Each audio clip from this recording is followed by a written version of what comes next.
जी viewers, मैं हूं आपका होस्ट ऋषांश, लेके आया हूं ब्रेकिंग न्यूज। बहुत जल्द आ रहा है एक बहुत बड़ा चैनल जो बीबीसी और अलजजीरा जैसे चैनल को बीट करेगा। होगा ये इंग्लिश में, लेकिन इसमें बात होगी सिर्फ मुसलमानों की तहजीब, उनकी तारीख और उनके कल्चर के बारे में।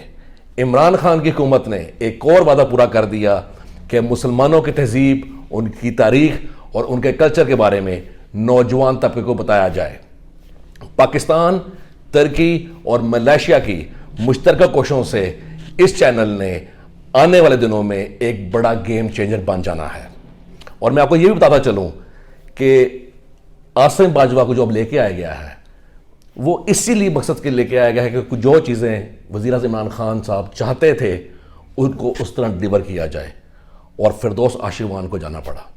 और जाते जाते एक और ब्रेकिंग न्यूज़ आपको देता चलूं कि पाकिस्तान अब सऊदी अरब के अरबी ड्रामों को उर्दू में डबिंग करेगा। तो देखना मत भूलिए, बहुत जल्द आ रहा है एक बहुत बड़ा चैनल जो बीबीसी और अलजजीरा को बीट करेगा। तो मेरा सवाल आपसे जाते जाते सिर्फ यही है कि अब इतना बड़ा चैनल अगर आ जाएगा तो बाकी इन चैनल कौन देखेगा? Stay tune, influx news.